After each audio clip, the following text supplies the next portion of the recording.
اعوذ باللہ من الشیطان الرجیم بسم اللہ الرحمن الرحیم الحمد للہ والصلاة والسلام علی رسول اللہ وآلہ آل اللہ واللعنة الدائمة علی اعدائهم وعداء اللہ من یوم عداوتهم الى یوم لقاء اللہ اما بعد فقال اللہ تبارک وتعالی فی کتابہ المجید وفرقانہ الحمید اعوذ باللہ من الشیطان الرجیم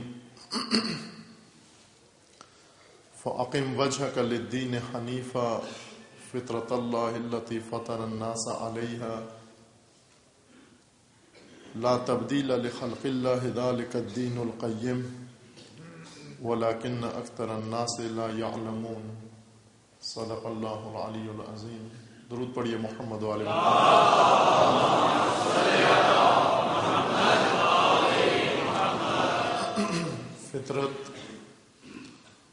فطرت انسانی وہ ہدیہ الہی ہے انسان کو، موضوع سخن ہے۔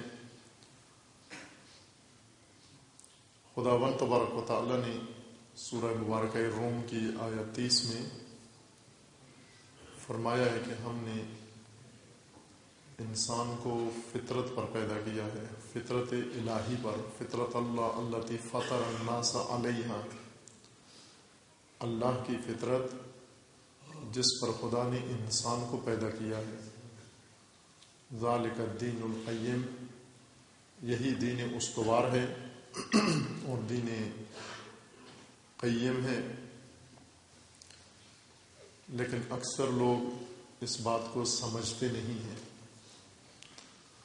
فطرت گوہر الہی ہے جو انسان کو عطا ہوا ہے، جس وجہ سے انسان ممتاز ہوا ہے تمام مخلوقات سے۔ پروردگار کا فرمانا ہے لقد کرمنا بنی آدم، ہم نے بنی آدم کو شرف و کرامت اور برتری عطا کی ہے تمام مخلوقات کے اوپر۔ جو کچھ خداوند تبارک و تعالیٰ نے پیدا کیا ہے، خلق کیا ہے، اس سب میں برتری و عظمت و شرف انسان کو عطا ہوا ہے۔ شرف انسان اسی گوہر کی بنیاد پر ہے جو انسان کے اندر ہے اور غیر انسان کے اندر نہیں ہے۔ فرشتہ بھی صاحب فطرت نہیں ہے، حیوان بھی صاحب فطرت نہیں ہے، اور حیوان سے نیچے جمادات و نباتات بھی صاحب فطرت نہیں ہے۔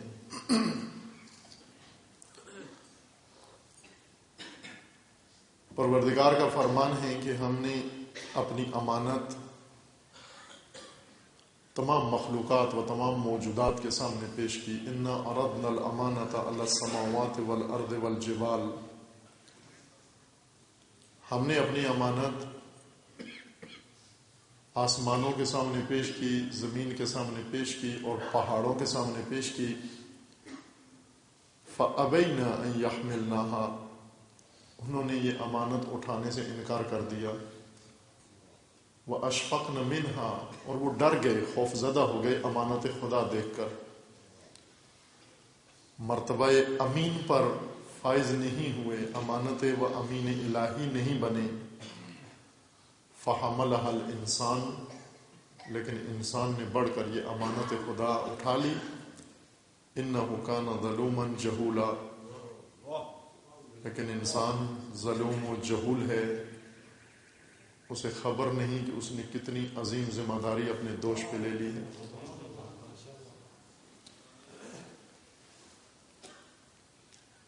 فطرت اصلی گوہر ہے انسانیت کا، جس کی وجہ سے انسان کی انسانیت ہے۔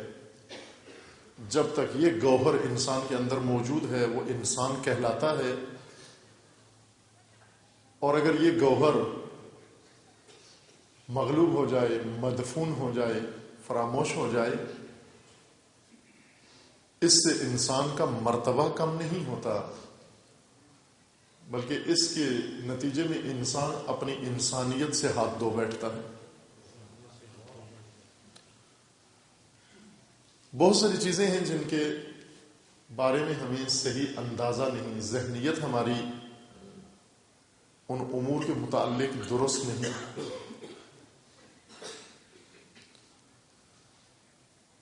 ہم یہ سمجھتے ہیں کہ دین کے بغیر،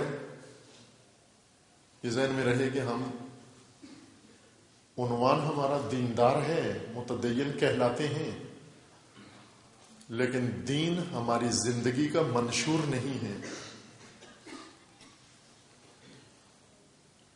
کلچرل لوگ ہیں ہم، منشور کلچر ہے، زندگی کلچر کے تحت بسر کرتے ہیں. اس کلچر کے اندر تھوڑی سی آمیزش دین کی کرتے ہیں. جتنا آٹے میں نمک ڈالا جاتا ہے، آٹا گوندتے ہیں اس کو لذیذ بنانے کے لیے تاکہ اتر جائے نیچے، تھوڑا سا نمک ڈالتے ہیں. اگر 1 کلو آٹا ہو تو اس میں 1 کلو نمک نہیں ڈالا جاتا، اس میں ایک چٹکی نمک کی ڈالی جاتی ہے. اور نمک ڈالتے ہوئے بڑا خیال رکھا جاتا ہے کہ کہیں اس کی مقدار زیادہ نہ ہو جائے، کہیں زیادہ شور نہ ہو جائے، نمکین نہ ہو جائے. اسی طرح جتنا نمک کو خیال رکھتے ہیں، عموماً گھروں کے اندر اگر نمک زیادہ ہو جائے، نمک ڈالنے والے یا ڈالنے والی کی سرزنش ہوتی ہے کہ تم نے نمک زیادہ کر دیا، اسے کم رکھا کرو. اور آج کل تو ڈاکٹر بھی وصیت کرتے ہیں، نصیحت کرتے ہیں کہ نمک کم کھایا کرو، بلڈ پریشر ہو جاتا ہے. یہ صرف نمک کے بارے میں ہے، لیکن ہم سے تھوڑی سی غفلت ہو گئی. وہ جو وصیتیں نمک کے بارے تھی وہ ہم نے دین کے بارے میں سمجھ لی ہیں کہ عمر دراز، 60-70 سال کی عمر دراز میں دین صرف نمک کے برابر ہوتا ہے. باقی ساری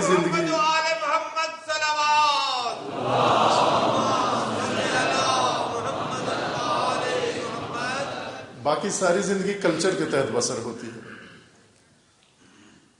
ہیں کلچرل لوگ، اس میں آمیزش نمک کرتے ہیں، دین کی آمیزش کرتے ہیں ذرا نمکین ہو جائے، اور خیال رکھتے ہیں سختی سے کہ نمک زیادہ نہ ہونے پائے. چٹکی سے زیادہ دین نہیں آئے زندگی کے اندر.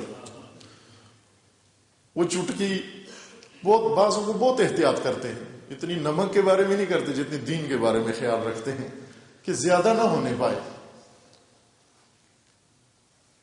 اب کچھ تو ایسے ہیں کہ جو دینی اعمال جو انہوں نے انجام دیے ہیں یا ان پر انجام دیے گئے ہیں، پیدا ہوئے تھے تو اذان ان کے کان میں کہہ دی گئی تھی، دینی عمل پہلا جو انجام پایا. دوسرا دینی عمل یہ تھا کہ جب شادی ہوئی تو نکاح کے لیے مولانا آ گئے، نکاح شرعی طریقے سے ہو گیا. یہ بھی انہوں نے خود نہیں کیا، ان پر انجام دیا گیا ہے. تیسرا دینی عمل یہ انجام دیتے ہیں کہ جب اس دنیا سے جاتے ہیں تو جنازہ پڑھ دیا جاتا ہے. یہ بھی انہوں نے نہیں کیا، ان پر انجام دیا گیا ہے.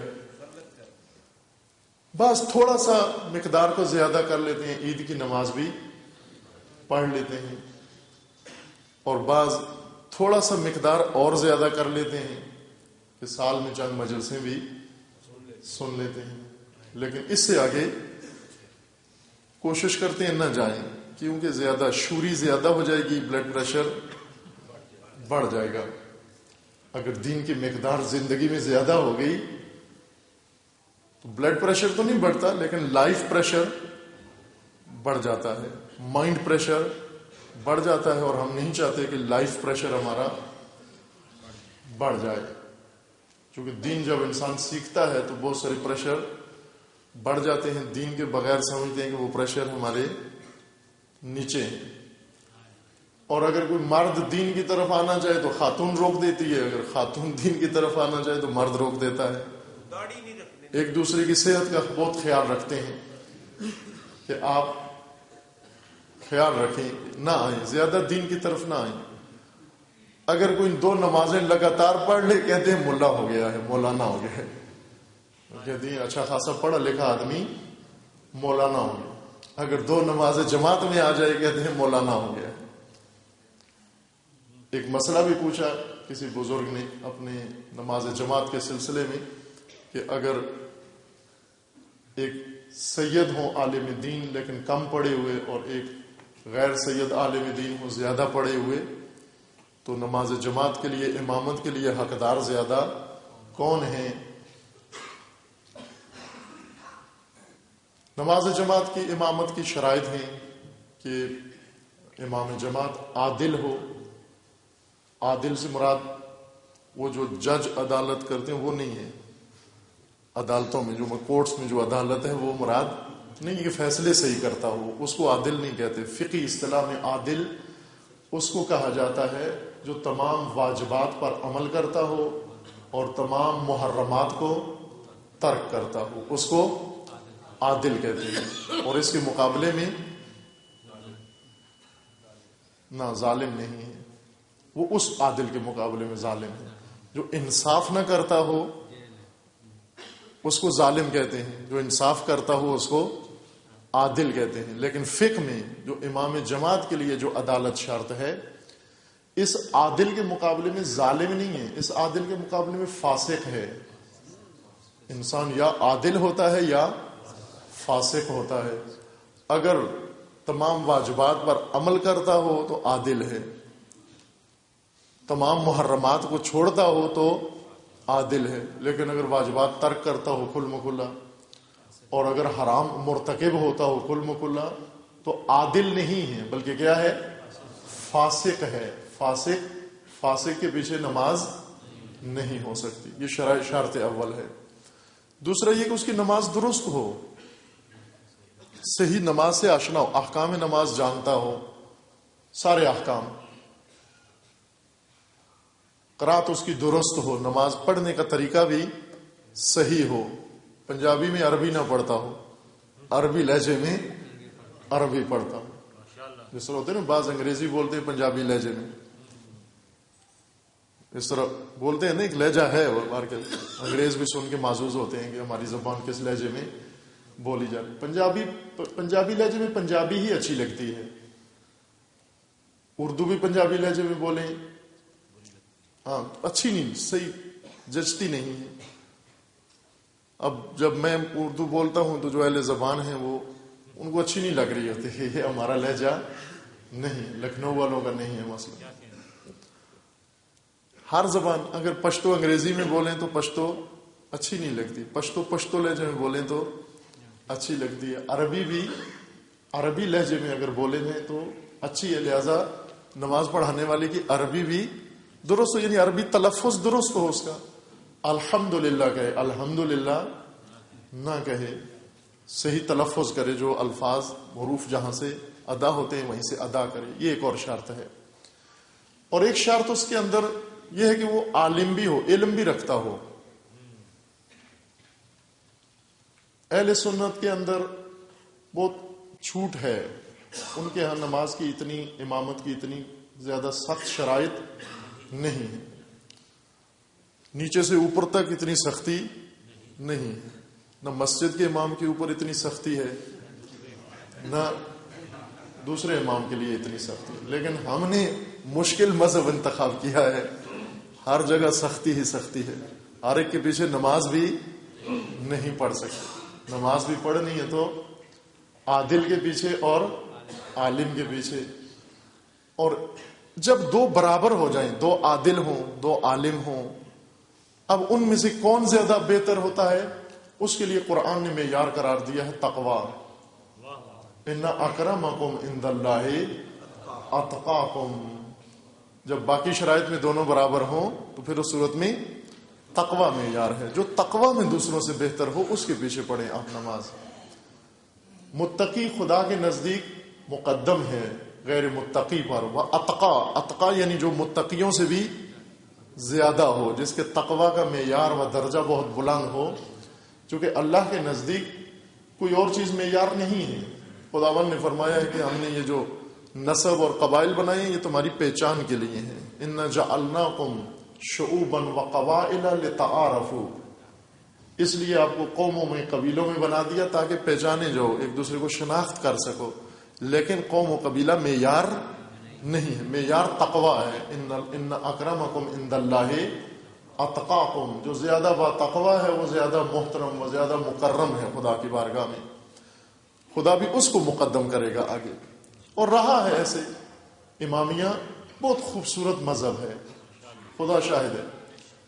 یہ اس وجہ سے نہیں کہ امامی مذہب ہوں تو عرض کر رہا ہوں، ویسے تو ہر ایک کو اپنا مذہب اچھا لگتا ہے تعصب کی وجہ سے. یہ تعصب کی وجہ سے نہیں کہہ رہا ہوں، اس تعصب کی نگاہ سے دیکھیں ہر ایک کو اپنا مذہب اچھا لگتا ہے نا. یہ اس نگاہ سے کہہ رہا ہوں کہ تھوڑا سا ایک معمولی سے طالب علم کی حیثیت سے مذاہب کا مطالعہ کیا ہے، امامیہ مذہب کا بھی کیا ہے، غیر امامیہ مذہب کا بھی مطالعہ کیا ہے. تو یقین جان لیں، آپ تحقیق کر لیں، تجرباتی بات ہے. کوئی بھی آئے کسی بھی مذہب سے تعلق رکھنے والا ہو، شیعہ کو نہ دیکھے، تشیع کو دیکھے. مجھے نہ دیکھے. ہشام ابن حکم وہ ایک بہت بڑے جید عالم تھے، امام صادق علیہ السلام کے شاگردوں میں سے تھے.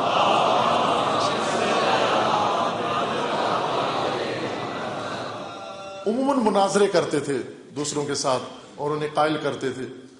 مناظروں میں ایک مناظرے میں ان سے کسی نے شرط بندی کر دی، کہا کہ اگر تم مغلوب ہو گئے تو تم میرے مذہب پر آ جاؤ، میں مغلوب ہو گیا تو میں تمہارے مذہب پر آ جاؤں گا. انہوں نے کہا نا، یہ شرط مجھے قبول نہیں ہے. اگر تم مغلوب ہو گئے تو میرے مذہب پہ آ جاؤ گے، لیکن اگر میں مغلوب ہو گیا تو تمہارے مذہب پر نہیں ہوں گا. کیوں؟ کہا اس لیے کہ میں اپنے مذہب کی اتھارٹی نہیں ہوں، میں اپنے مذہب کا معیار نہیں ہوں. ممکن ہے تم مجھے مغلوب کر لو، میں تمہیں اپنے امام کے پاس لے جاؤں گا. اگر جعفر صادق کو مغلوب کر لیا پھر میں قبول کروں گا.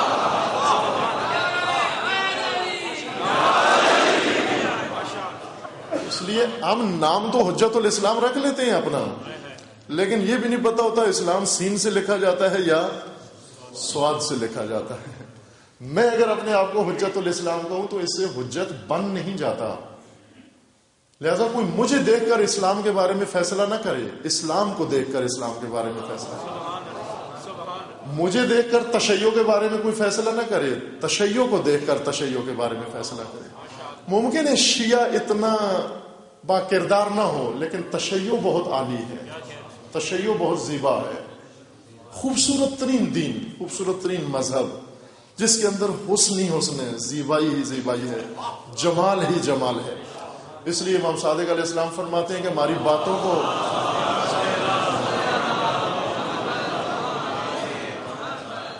ہماری باتوں کو مرچ مسالہ لگا کے پیش نہ کیا کرو، خراب کر دیتے.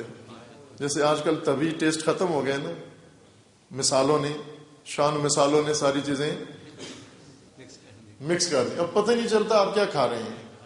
جو بھی کھائیں، سبزی کھائیں یا چکن کھائیں، مزہ مسالے کا ہی آ رہا ہوتا ہے.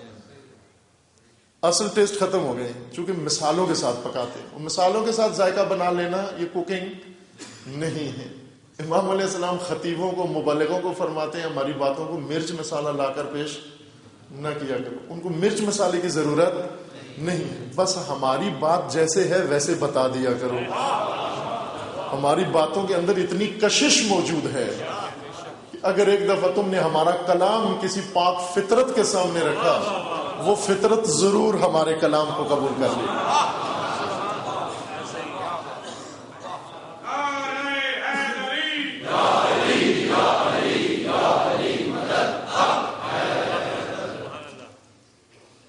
اس قدر زیبا و حسین ہے یہ مذہب تشیع، مذہب امامیہ.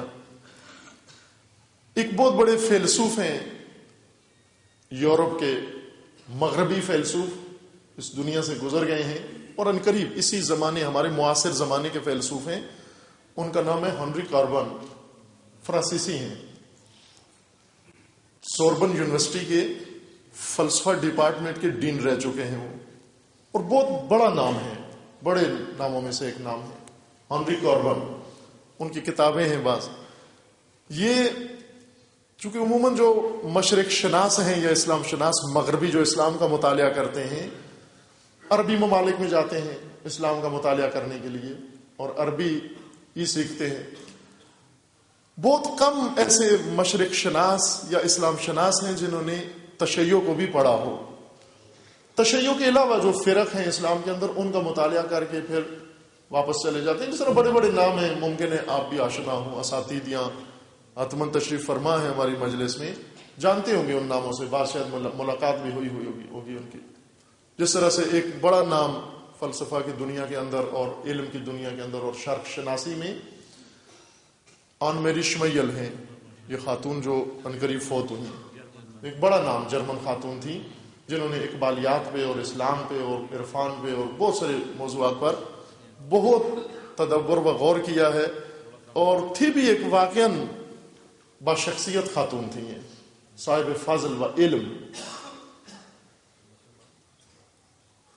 اب ممکن ہے جھنڈا نہ لہرایا ہو انہوں نے, لیکن تھی, تفکر سارا دینی تھا. قرآن پڑھتی تھی, روتی تھی ساتھ ساتھ, قرآن کا جب مطالعہ کرتی تھی ساتھ میں آنسو نکلتے تھے ان کے. اس طرح کے بڑے ناموں میں سے ایک ہنری کاربن ہے. یہ وہ شخصیت ہیں جب فوت ہوئے, اعلان نہیں کیا اسلام کا, لیکن جب فوت ہوئے تو قوم میں بزرگ علماء نے مجلس رکھی ان کے لیے. علامہ طباطبائی رضوان اللہ علیہ کے شاگرد ہیں یہ.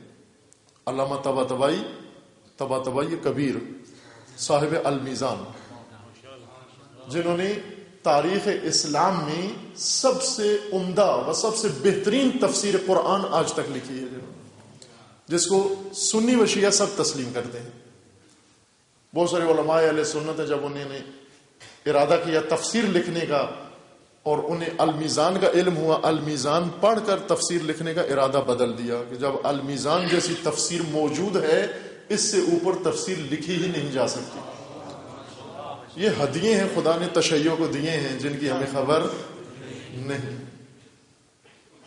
کیونکہ ہم ویسے تو کھیتوں سے لینی, پرانے زمانے میں ہمارے آبا و اجداد کھیتوں سے چیزیں خریدا کرتے تھے. ہماری جب بھر یہی ریڑیوں سے خریدتے ہیں. وہ باغوں سے جا کے فروٹ لیا کرتے تھے, ہم ریڑیوں پہ فروٹ خریدتے ہیں. ظاہر ہے باغ میں جو فروٹ ہوتا ہے اس کی اور ہی کیفیت ہوتی ہے, ریڑی پہ جو ہوتا ہے اس کی اور ہی کیفیت ہوتی ہے. ہم نے ہر چیز ریڑیوں سے لینا شروع کیا ہے, ہر چیز ریڑیوں سے لے رہے ہیں, حتیٰ دین بھی ریڑیوں سے خریدنا شروع کر دیا. اور ریڑیوں پہ عموماً کہا جاتا ہے نہ خریدا کرو, اتنی صاف ستھری چیزیں نہیں ہوتی, 2 نمبر چیزیں ہوتی ہیں ریڑیوں پر, نہ خریدا. اگر کوئی چیز چاہیے باغوں میں جا کر خریدو, گلزاروں اور گلستانوں میں جا کر خریدو. اور ظاہر ہے کہ باغ ہوتے ہوئے پھر ریڑی میں جانا, بعض باغ میں جا کر بھی ریڑی سے خریدتے ہیں, باغ میں کھڑے ہو کر بھی ریڑی سے خریدتے ہیں. جب آپ کے پاس علامہ طباطبائی جیسی شخصیات موجود ہیں تو کسی قرآن ناشناس سے قرآن سمجھنے کی ضرورت نہیں. یہ بزرگوار شاگرد ہیں علامہ طباطبائی کے. انہوں نے تشیع, پہلا مشرق شناس ہے جس نے تشیع پڑھ کے اسلام سمجھا. عرب دنیا سے زیادہ ایران میں آئے, ایران مرکز تشیع ہے, تشیع کا مرکز ہے. ساری دنیا اپنے مرکز پہ فخر کرتی ہے, ہمیں بھی فخر کرنا چاہیے, خصوصاً آج کی دنیا میں خصوصاً کہ تشیع بہت ترقی کی ہے. تشیع نے الحمدللہ گزشتہ 30 سالوں میں تشیع کہاں سے کہاں جا پہنچا ہے. صرف ہم تھوڑے سے مشکلات کا شکار ہیں, یعنی تشیع کا ایک ریجن مشکلات کا شکار ہے, اس کی ترقی کا گراف اتنا بڑا نہیں ہے. لیکن پوری دنیا کے اندر تشیع نے اتنی ترقی کی ہے کہ آج مستکبر و شیطانی طاقتیں اگر کسی ترقی سے ڈرتی ہیں تو وہ صرف تشیع کی ترقی سے ڈرتی ہیں.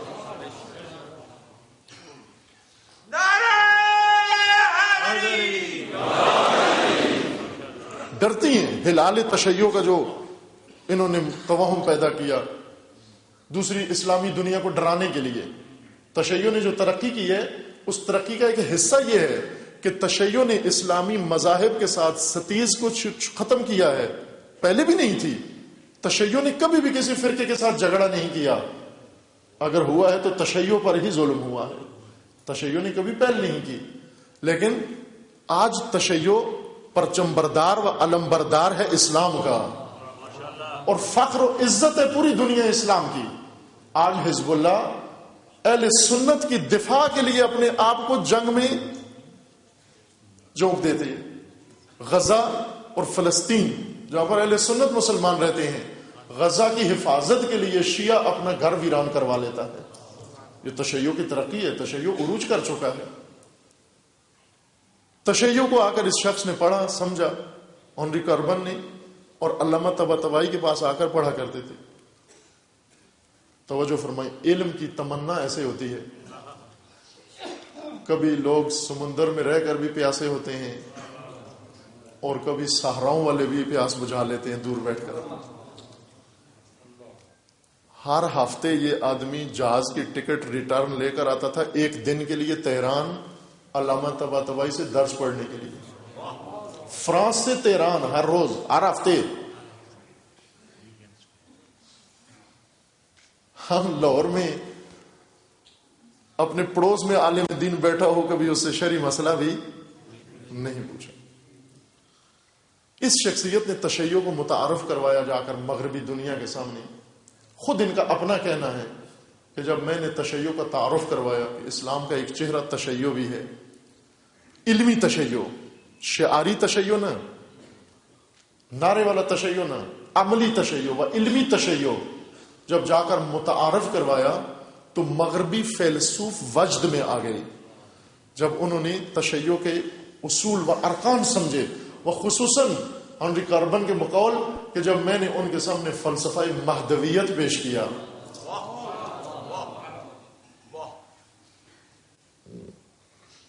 جب فلسفہ مہدویت ان کے سامنے پیش کیا، اس وقت انہیں اندازہ ہوا کہ وہ دنیا فکر و علم کے بھی طفل کہلاتے ہیں اس فلسفہ کے سامنے۔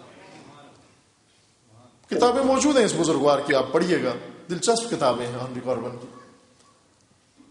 اس قدر زیبا ہے تشیع، اور اس کی زیبائی اسی کے اندر ہے کہ ہر مسئلے میں معیار رکھتا ہے، اپنا شعار بھی رکھتا ہے لیکن معیار بھی رکھتا ہے، حتیٰ امامت کے لیے معیار رکھتا ہے، نماز جماعت کے لیے معیار رکھتا ہے، ایمان کے لیے معیار رکھتا ہے۔ معیاری شیعہ بنے، شعاری شیعہ نہ بنے، معیاری شیعہ بنے۔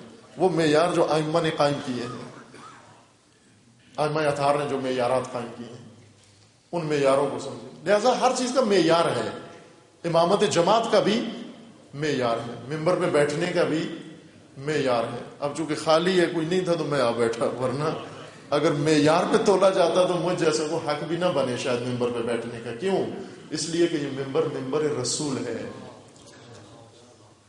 یہ ممبر امام محمد باقر ہے، یہ ممبر امام جعفر صادق ہے۔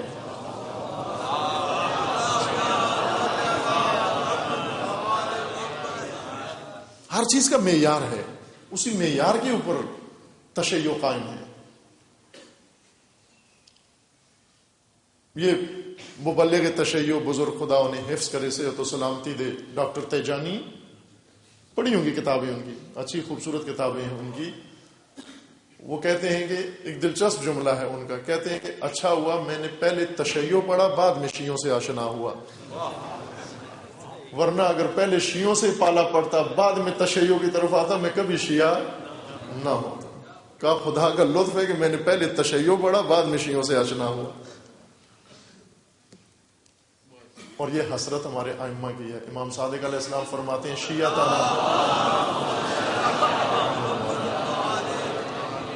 شیعتنا کونوا لنا زینا ولا تکونوا علینا شینا، اے شیعو ہمارے لیے زینت بنو، ہمارے لیے بدنامی نہ بنو، زینت بنو، ہمارے لیے زینت بنو، تمہیں دیکھ کر لوگ سراہیں، اتنا سراہیں کہ وہ کون ائمہ تھے جن کے پیروکار اتنے زیبا و حسین و اتنے باکردار ہیں، وہ شیعہ بنو تم۔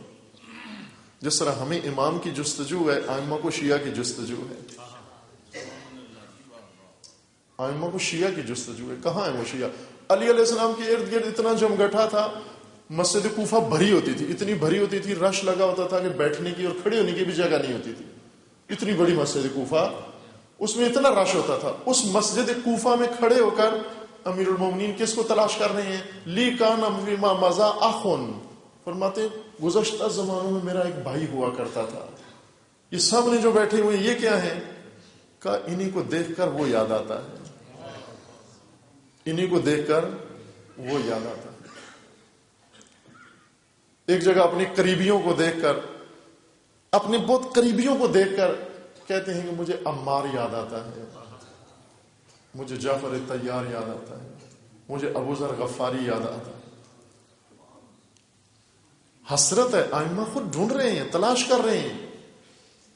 امام، جس طرح ہمارے استاد معظم فرمایا کرتے تھے کہ جس طرح پیاسا پانی کی تلاش میں ہوتا ہے، چشمہ بھی پیاسے کی تلاش میں ہوتا ہے. چشمہ پیاسے کی انتظار میں ہوتا ہے، چونکہ خدا نے اس کو بنایا ہی اسی لیے ہے کہ پیاسوں کی پیاس بجھائے. امام کو خدا نے امت کے لیے بنایا ہے. جس طرح امت کو امام چاہیے، امام کو بھی امت چاہیے. توقع ہے، معیار ہے. تشیع کے اندر ہر چیز کا معیار ہے. ہر ایک سے آپ شرعی مسئلہ بھی نہیں پوچھ سکتے. مسئلہ پوچھنے کے لیے مرجع تقلید کی ضرورت ہے.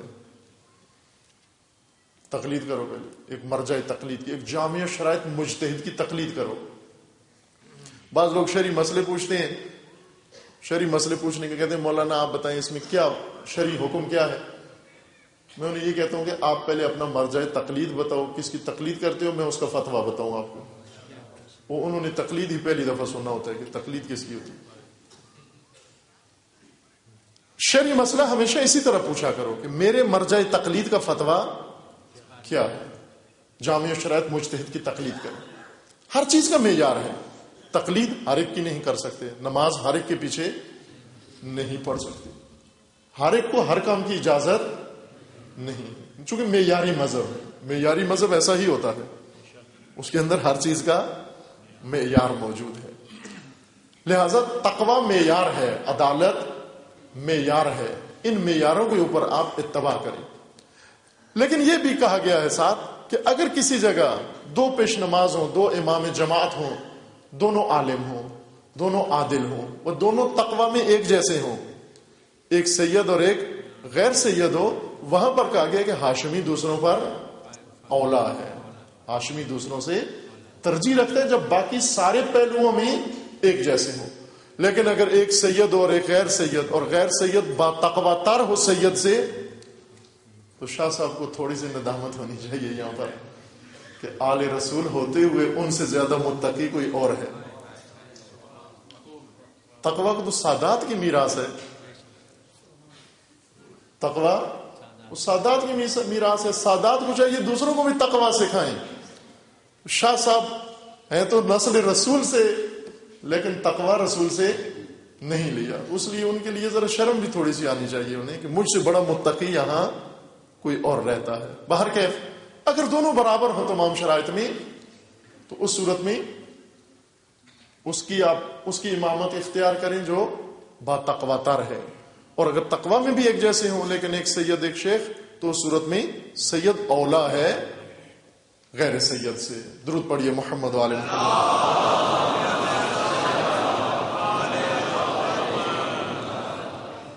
فطرت انسان، دین کا مخاطب فطرت انسان ہے. دین کا خطاب ہی سری فطرت کو ہے. اور فطرت اگر پاک ہو، کلام معصوم اس پر اثر کرتا ہے. پاک فطرت کے لیے بیان کیا گیا ہے. لہذا فرماتے ہیں کہ ہماری باتوں کو مرچ مسالہ لگا کر پیش نہ کرو. صرف آپ پیش کرو لوگوں کے سامنے، ان کے اندر اتنی کشش ہے وہ خود لوگوں کو کھینچ لیں گی. پاک فطرت جہاں بھی ہوگی، خدا نے اس کے لیے یہ خوراک اور یہ غذا مقرر کی ہے. فطرت گوہر ہے الہی، نایاب و نادر. اس کی حفاظت کی ضرورت ہے. سب سے زیادہ جس چیز کو حفاظت کی ضرورت ہے وہ فطرت ہے، چونکہ خطرے زیادہ ہیں اس کو. فطرت کی پرورش، فطرت قابل پرورش بھی ہے اور قابل تخریب بھی ہے. خراب بھی ہو جاتی ہے اور پرورش بھی پا لیتی ہے. بڑھ بھی جاتی ہے، کم بھی ہو جاتی ہے، لیکن مٹتی نہیں ہے. مدفون ہو جاتی ہے لیکن ختم نہیں ہوتی. اس کے اوپر طبیعت کا بوجھ آ جاتا ہے لیکن چپ ہو جاتی ہے، دب جاتی ہے، باقی رہتی ہے ہمیشہ. فطرت کو معرفت سے شروع کریں، کیونکہ جس چیز کا آغاز معرفت سے ہو وہ اپنے انجام تک پہنچتی ہے. اگر معرفت کے بغیر شروع کر دیں اس کا انجام معلوم نہیں. یا کہیں معلوم ہے کہ انجام اچھا نہیں ہوگا. معرفت سے شروع کریں. دین بھی معرفت سے شروع کریں, عبادت بھی معرفت سے شروع کریں, پرورش و تربیت بھی معرفت سے شروع کریں. ہر چیز کی بنیاد معرفت پہ رکھیں. اس لیے کہ امام فطرت کا یہ فرمان ہے اول الدین معرفت ہو. دین کی بنیاد و اساس نہج البلاغہ کا پہلا خطبہ اول الدین معرفت ہو. دین کی بنیاد معرفت خدا پر ہے. اللہ اللہ کہنے سے پہلے اللہ کو پہچان لو کہ اللہ ہے کیا. رسول کی پیروی سے پہلے رسول کو پہچان لو کہ رسول ہے کیا. امام کی اتباع سے پہلے امام پہچان لو کہ امام ہے کیا.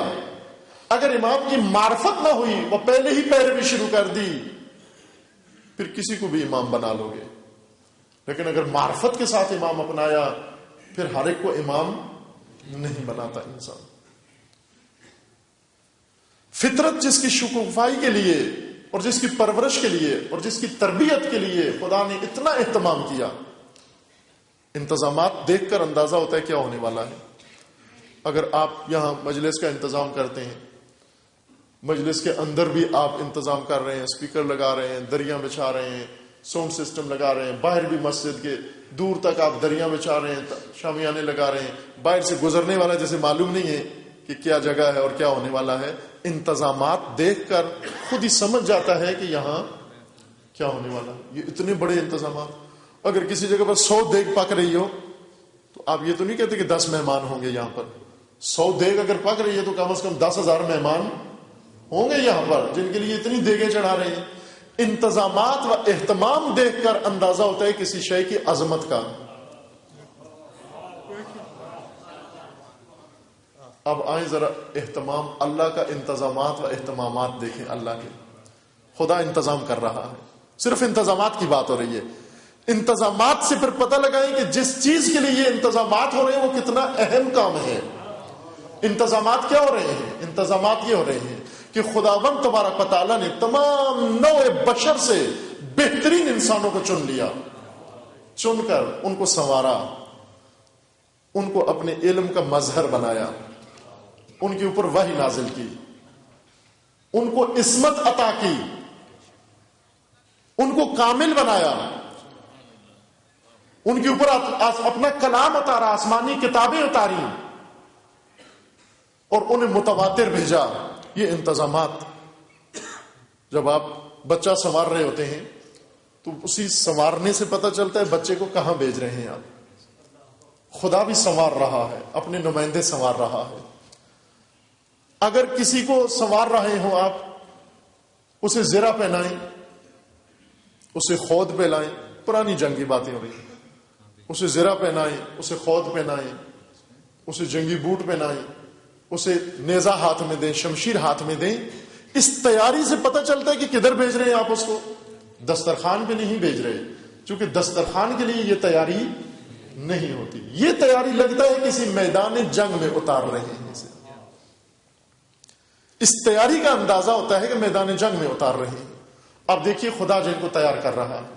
خداوند تبارک و تعالیٰ نے تمام مخلوقات میں سے انسان چنا, تمام انسانوں میں سے انبیاء چنے, تمام انبیاء میں سے رسول اللہ کو چنا, رسول اللہ میں سے آل رسول کو چنا, آل رسول میں سے ائمہ کو چنا. چن کر ان کی تیاری شروع ہوئی. تیاری کے لیے کیا شروع ہوئی کہ علم ان کو عطا کیا, علم لدنی ان کو عطا کیا, عصمت ان کو عطا کی, شجاعت ان کو عطا کی, پاکیزگی و فضیلت ان کو عطا کی, کتاب آسمانی ان کے گھر میں اتاری, فرشتے ان کی طرف روانہ کیے. یہ سب کچھ خدا جو انتظام کر رہا ہے اور اپنے برگزیدگان کو تیار کر کے بھیج رہا ہے, تو یہیں سے اندازہ ہو جاتا ہے خدا کس میدان میں ان کو اتار رہا ہے. اسی انتظام سے پتہ چل جاتا ہے کہاں بھیج رہا ہے. اگر پوچھو خدا سے کہ پروردگارہ یہ اتنی تیاریاں کس کے لیے ہیں, تو جواب آئے گا انسان کی فطرت سنوارنے کے لیے بھیج رہا ہے. میدان فطرت میں ان کو اتارا, فطرت کی تربیت و پرورش کے لیے انہیں بھیج رہا ہوں. فطرت سنوارنا ہر ایک کا کام نہیں, نہ ہر کے سر نہ تراشت کلندری جانت, یہ تو ہر ایک کا کام نہیں ہے. رخش می باید تن رستم کشد، پر دلی باید خون غم کشد. رستم کا بوجھ ہر گدھا نہیں اٹھا سکتا، رستم کو اٹھانے کے لیے ہر گھوڑا بھی نہیں. رستم کے گھوڑے، رستم پہلوان افسانوی، اس کے گھوڑے کا نام کیا تھا؟ رخش. رستم کی سواری کے لیے رخش چاہیے، ٹانگے کا گھوڑا رستم نہیں اٹھا سکتا. رخش می باید تن رستم کشد، پر دلی باید بار غم کشد. دل چاہیے تاکہ خدا اس دل کے اندر بار غم ڈال دے. دل چاہیے، پر دلی باید بار غم کشد. بعض میں کہا نادانی میں، جہالت میں انسان جب جاہل ہو جاتا ہے بہت کچھ خرابیاں کر دیتا ہے. امیر المومنین علیہ السلام فرماتے ہیں کہ اگر جاہل چپ رہیں،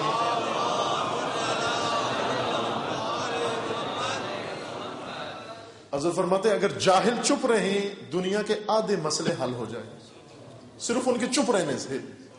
اور باقی آدھے کیسے حل ہوں گے؟ وہ علماء کے بولنے سے حل ہوں گے. اگر یہ اپنا سکوت توڑ دیں اور وہ خاموش ہو جائیں دنیا کے سارے مسئلے حل ہو جائیں گے. آدھے جاہل کے چپ رہنے سے اور آدھے عالم کے بولنے سے حل ہو جائیں گے. یہ مسئلے پیدا اس لیے ہوئے ہیں کہ جس کو بولنا چاہیے وہ چپ بیٹھا ہے، جسے نہیں بولنا چاہیے وہ بول رہا ہے. دنیا مسائل سے بھری ہوئی. خداوند نے جو سنوارے یہ برگزیدہ ہستیاں، اسی سے اندازہ ہوتا ہے کتنا عظیم کام ہے. فطرت سنوارنے آئے ہیں. لِيُثِيرُ لَهُمْ دَفَائِنَ الْعُقُولِ، مدفون فطرتوں کو خاک کے نیچے سے نکال کر ہدایت کے سامنے ان صفائی فطرت کو تیار کرنے کے لیے انبیاء آئے ہیں. فطرت عربی زبان کا لفظ ہے، اس کی اس لفظی ترکیب بھی بہت خوبصورت ہے. فطرت کی لفظی ترکیب یعنی یہی کلمہ فے توئے تے نہیں توئے توئے توئے زوئے توئے رے تے فطرت، لیکن اس تلفظ کے ساتھ فطرت یعنی فے کے نیچے زیر ہو. فطرت، فطرت نہ فطرت، فے کے نیچے زیر ہو، توئے کے اوپر سکون ہو، جزم ہو، اور رے زبر ہو، تے جزم ہو. اس ترکیب کے ساتھ کہ پہلے فے ہو، پھر توئے ہو، پھر رے ہو، پھر تے ہو، تے کے نیچے زیر ہو. یہ ترکیب لفظی فطرت کی بہت خوبصورت ہے. فطرت بھی ہو سکتا تھا لیکن خدا نے اس کو فطرت ہی کہا. رسول اللہ نے فطرت ہی پڑھا، اس کو فطرت پڑھے. اس کو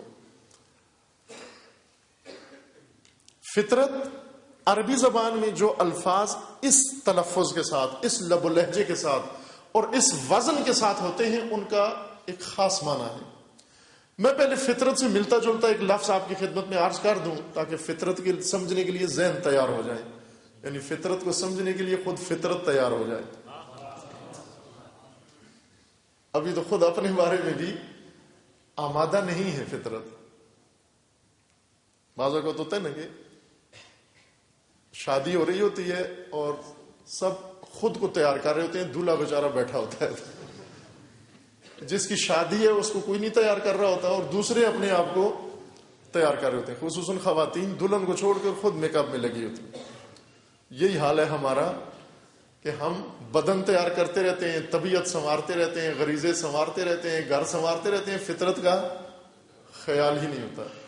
جس کو سنوارنا ہے اس کی پرواہ نہیں ہوتی. فطرت کو تیار کریں تاکہ فطرت اپنے بارے میں تھوڑا سوچے، تھوڑا اپنے بارے میں سنیں، حوصلہ اس میں پیدا ہو، اپنے بارے میں سنیں کچھ. فطرت کے وزن پر ایک اور لفظ بھی استعمال ہوتا ہے، کثرت سے استعمال ہوتا ہے، اور وہ ہے سیرت. فطرت بر وزنی سیرت. سیرت اور فطرت کا ایک ہی وزن ہے. سیرت سین یہ رے تے کے ساتھ لکھا جاتا ہے. سیرت، سیرت سیر سے ہے، سیر چلنے کو کہتے ہیں. لیکن عربوں کا یہ قاعدہ ہے، عربی زبان کا جو قرآنی زبان ہے، پرانی زبان ہے نا عربی جو ہمیں نہیں آتی. زبان یار من ترکی و من ترکی نمیدانا. میرے دوست کی زبان ترکی ہے لیکن مجھے ترکی نہیں آتی. عجب دوستی ہے کہ دوست کی زبان بھی نہیں آتی.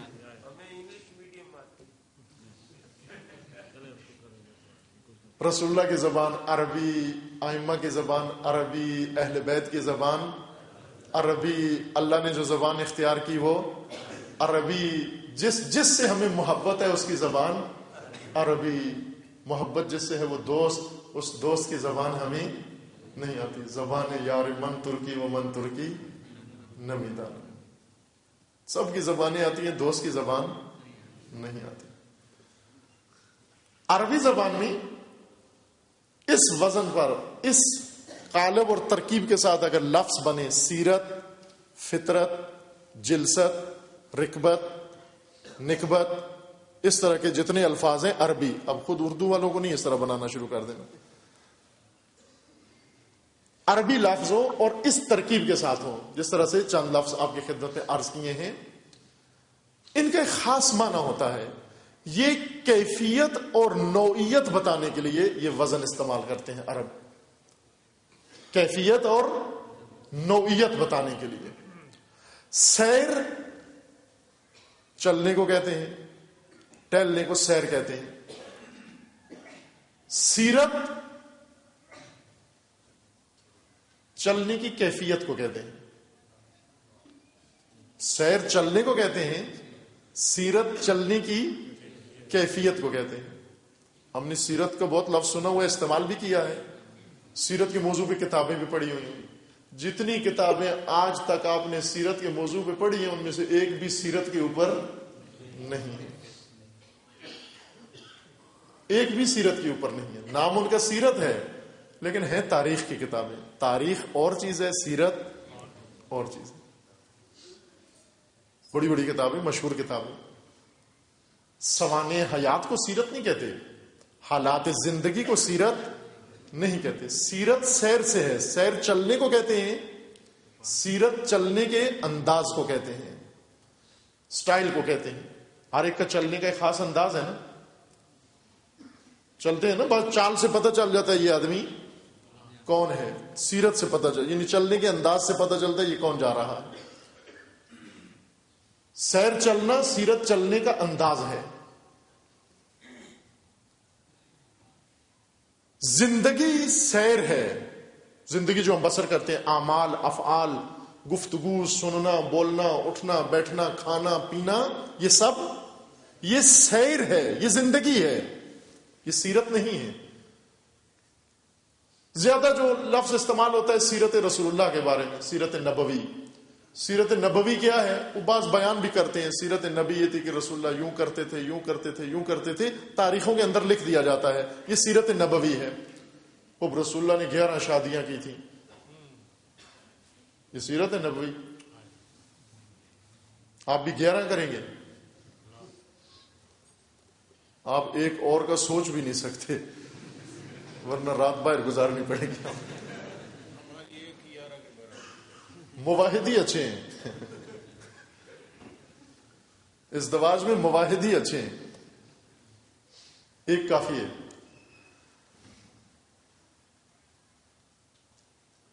ایک مولانا ہے صوبہ سرحد کے مشہور، انہوں نے ٹینڈے نہیں کھائے، پوری عمر میں ٹینڈے نہیں کھائے. کیوں کہ کہتے ہیں مجھے یہ نہیں پتا کہ رسول اللہ نے کھائے تھے یا نہیں کھائے تھے. یعنی سیرت میں ٹینڈا شامل ہے یا نہیں. یقیناً نہیں کھائے تھے چونکہ ٹینڈا پنجاب کی فصل ہے، عرب سرزمین پر ٹینڈا نہیں ہوتا. یقیناً نہیں کھائے تھے. اب ہم کھائیں یا نہ کھائیں،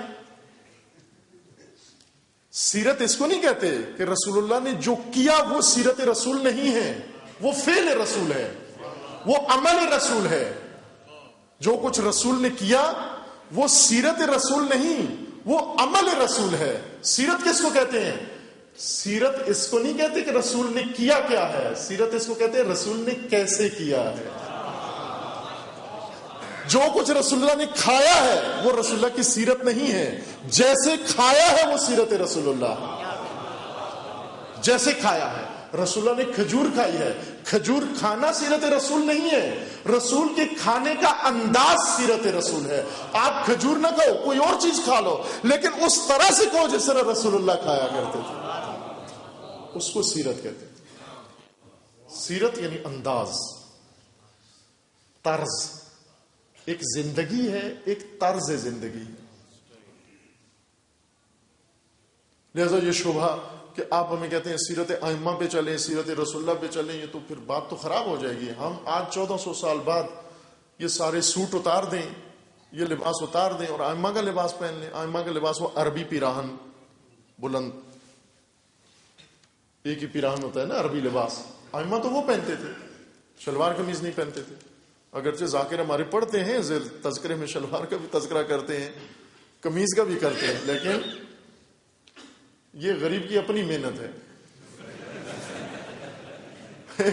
ایک ذاکر صاحب پڑھ رہے تھے, کہہ رہے تھے کہ کچھ مطلب انہوں نے پڑھ کے فرمانے لگے کہ یہاں تک تو تاریخ میں لکھا ہوا ہے, اس سے آگے میں غریب کی اپنی محنت ہے. وہ غریب جب خود محنت کرتا ہے تو بہت کچھ بنا دیتا ہے اس میں. واقعہ کربلا ہی پڑھتے ہیں, وہاں سارا فرنیچر بھی ذکر کرتے ہیں جو ان کے اپنے گھر میں موجود ہے. وہ سارا وہاں, پلنگ بھی وہاں بیان کرتے ہیں, کرسی, صوفہ, سب کچھ. کہاں تھا اس وقت؟ اس وقت نیچے وہ کلچر ایسا ہے جس میں نیچے زمین کے اوپر گلیم بچھائی جاتی تھی, زمین کے اوپر. لیکن چونکہ پڑھا نہیں ہے, وہی زبان ہے یار من ترکی و من ترکی نمیدہ, لہذا پنجاب کا کلچر سارا عرب میں لے جاتے.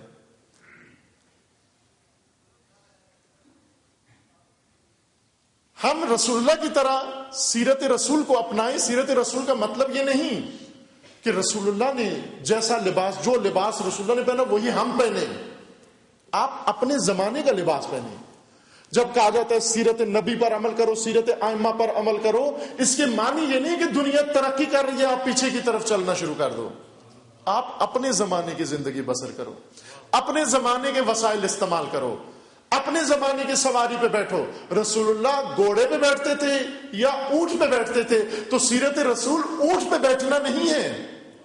سیرت رسول یہ کہ تم اپنے زمانے میں جو سواری ہے اسی پہ بیٹھو.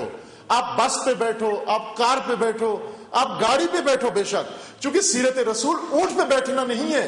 سیرت رسول بیٹھنے کو, سواری پر بیٹھنے کو نہیں کہتے, بیٹھنے کے انداز کو کہتے ہیں. آپ اپنے زمانے کی سواری پر بیٹھو, اپنے زمانے کا کھانا کھاؤ, اپنے زمانے کی زندگی بسر کرو, اپنے زمانے کا لباس اپناؤ, اپنے زمانے کی طرز تعمیر اپناؤ, لیکن ان سب کے اندر جو انداز ہے وہ رسول اللہ والا.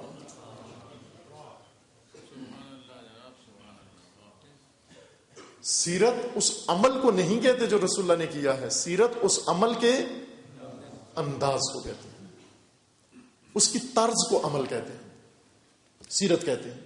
آپ سیرت کی کتابیں ذرا پڑھ کے دیکھیے, ان کے اندر صرف حالات زندگی لکھے ہوئے ہیں. سیرت رسول اللہ میں پہلا مطلب یہ لکھا ہوا ہے کہ عربستان, جزیرہ نما عرب, 3 طرف سے پانی میں گھرا ہوا ہے, ایک طرف سے خشکی ہے. یہ سیرت رسول بیان ہو رہی ہے.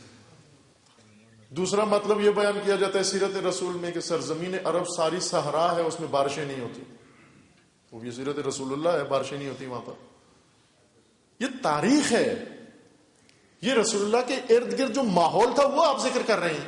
سیرت رسول میں لکھا ہوا مکہ میں اتنے پہاڑ ہیں. مکہ کے پہاڑ تو سیرت رسول نہیں ہے. سیرت رسول اللہ یعنی رسول اللہ کی زندگی کا انداز. جیسے رسول اللہ بولتے تھے, وہ جملے زبان سے بولنا سیرت نہیں ہے. آپ اپنا مدعا بیان کرو. رسول اللہ اپنا مدعا بیان کرتے تھے, لیکن مدعا بیان کرتے ہوئے انداز رسول اللہ والا ہونا چاہیے. آپ اپنی نگاہوں سے دیکھو, لیکن نگاہ کرنے کا انداز رسول اللہ والا ہونا چاہیے. یہ طرز اگر اپنائی, اسی طرز سے امام اور امت میں رابطہ پیدا ہوتا ہے سیرت سے. سیرت دروازہ ہے جو خدا نے کھولا ہے ہدایت کے لیے. بہت سارے در ہیں, بند ہیں, اللہ نے بند کیے ہوئے ہیں. وہ ہیں موجود معصومین کی زندگیوں میں, معصومین کی ہستیوں میں اور ذوات میں. بہت سارے ایسے پہلو ہیں جن کی ہمیں شناخت نہیں ہے. ان کی شناخت یا خود ان کو ہے یا خدا کی ذات کو ہے. اور وہ در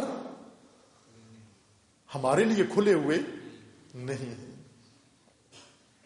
ایک در خدا نے ہمارے لیے کھولا ہوا ہے معصومین کے لیے, وہ ہے در سیرت. در سیرت, جس دروازے کو ہم نے خود بند کر دیا ہے, در سیرت بند کر دیا ہے. اور ان دروازوں کے پیچھے لائن لگا کے کھڑے ہو گئے ہیں جو بند ہیں. بند دروازوں کے پیچھے, بند دروازوں کے پیچھے کھڑے ہیں نا, جو بند ہیں, جن کی ہمیں فہم ہی نہیں ہے, جن کی ہمیں معرفت ہی نہیں ہے, جن سے ہمیں کہا گیا کہ اگر ان دروازوں پہ گئے تمہیں حاصل بھی کچھ بھی نہیں ہوگا. آپ پڑھے رہو باس ولایت میں, ولایت تکوینی میں, ساری عمر باس ولایت تکوینی میں لگا دو, آخر عمر تک تمہیں کچھ حاصل نہیں ہوگا. کیوں؟ اس لیے کہ ولایت ائمہ کی زندگی کا پہلو ہے, لیکن ان کی ولایت کے پہلو کی پہچان تمہیں نہیں ہو سکتی. وہ دروازہ تمہارے لیے نہیں ہے, وہ دروازہ خود ان کے لیے ہے, اہل بیت کے لیے ہے. تمہارے لیے در سیرت کھولا گیا, اس در سے جاؤ, اس در سے تمہیں کچھ حاصل بھی ہوگا. بند دروازے کے سامنے بے شک رش لگاؤ. بند دروازے سے مراد یہ نہیں کہ ائمہ کا ولایت کا باب نہیں ہے, ولایت ہے, لیکن ہمارے لیے قابل فہم نہیں. جتنا بتا دیا کہ بس اسی پر اکتفا کرو, اس سے آگے نہ جھانکو, اس سے آگے سمجھ میں نہیں آئے گا تمہیں کچھ بھی. لہذا آپ دیکھ لیں جتنے جھانک رہے ہیں زیادہ خود بھی کنفیوز, دوسروں کو بھی کنفیوز ہی کر رہے ہیں. اور اگر در سیرت سے آتے تو جس کی حسرت ہے ائمہ کو, وہ حسرت پوری ہو جاتی. ان شعبوں میں جو بھی گئے, بند دروازوں میں جو گئے, ان کا انجام دو طرح سے ہوا, یا ناصبی ہو گئے یا غالی ہو گئے. بند دروازوں کی طرف جو گئے, بند دروازوں کے پیچھے جو جا کے کھڑے ہوئے, یا ناصبی ہو گئے یا غالی ہو گئے. اور امیر المومنین نے خود فرمایا تھا کہ سیحلق فیہا رجلان و صنفان, دو قسم کے لوگ میرے بارے میں ہلاک ہو جائیں گے. مبغض قال و مفرط غال, ایک وہ ناسبی جو مجھ سے نفرت کرتا ہے اور دشمنی رکھتا ہے وہ بھی ہلاک ہو گیا, اور وہ جو غالی ہے وہ بھی ہلاک ہو گیا. در سیرت سے جو آپ کو پتہ چلے کہ خدا نے جن کو سنوارا ہے کتنا زیبا سنوارا ہے. کھلا دروازہ, کھلا دروازہ, اندر جھانک کے دیکھو. سیرت کیفیت زندگی کو کہتے ہیں. اعمال زندگی یعنی کھانا پینا, اٹھنا بیٹھنا, سونا جاگنا, پڑھنا لکھنا, یہ زندگی ہے. لیکن پڑھنے کا انداز سیرت ہے. بولنا زندگی ہے, بولنے کا انداز سیرت ہے. بولو لیکن تکبر سے نہ بولو, غرور سے نہ بولو. دیکھو لیکن غرور سے نہ دیکھو, تکبر سے نہ دیکھو, تواضع کے ساتھ دیکھو. تواضع انداز نگاہ ہے, خود نگاہ نہیں ہے. تم نگاہ کرو, ہر جائز چیز کو نگاہ کرو, لیکن تواضع کے ساتھ نگاہ کرو. تم بات کرو, ہر بات کا تمہیں اجازت ہے, جو جائز ہے تمہارے لیے کرنا, لیکن تواضع سے بات کرو, فروتنی سے بات کرو. جب تواضع سے بات کرو گے یہ سیرت رسول اللہ ہو جائے گی, یہ سیرت ائمہ اطہار ہو جائے گی. سیرت یعنی ایک خاص انداز زندگی. اس وزن پر ہے فطرت. کل آپ کی خدمت میں عرض کیا, فطرت خلقت کو کہتے ہیں, عربی زبان میں فطرت کھولنے کو کہتے ہیں, لغت میں شگافتن, شگاف ڈالنا, کھولنا, جو جڑی ہوئی چیز ہو اس کو چیر کے اس کے دو حصے کرنا, اس کو فطرت لغت عرب میں کہتے ہیں. فطر, فطرت نہ فطر, فطر یعنی ایک چیز کو کھول کے چیر دینا. جس طرح دانا کھول دیں آپ اور اس کو دو حصے کر دیں, یہ آپ نے کیا کیا, فطر کیا آپ نے اس کو. خلقت کو کیوں فطر کہتے ہیں؟ فطرت کو اس وجہ سے خلقت کو اس وجہ سے فطر کہتے ہیں کہ اللہ کی ذات فاطر ہے. خدا فاطر السماوات ہے. چونکہ خدا نے عدم و نیستی کا پردہ چیر کر شگاف ڈال کے عدم کے اندر اس کے اندر ہستی نمودار کر دی. نیستی اور عدم کا پردہ چیر دیا, ظلمت کا پردہ چیر دیا, ظلمت کو پھاڑ دیا، نیستی کو وہ عدمستان کو توڑ دیا، اور اس کے اندر ہستی کا نور خدا نے پیدا کر دیا۔ اس وجہ سے چونکہ خلقت ہستی کو، نیستی کو توڑ کر ہستی کو اس کے اندر پیدا کرنا ہے، لہذا اس وجہ سے خلقت کو فاطر کہا گیا۔ وہ خدا کی ذات فاطر ہے۔ فاطر یعنی عدم کا پردہ چیر کر، نیستی کا پردہ چیر کر، نیستی کو شگاف ڈال کے اس میں ہستی پیدا کرنے والے کو فاطر کہتے ہیں۔ فاطر السماوات والارض۔ فطرت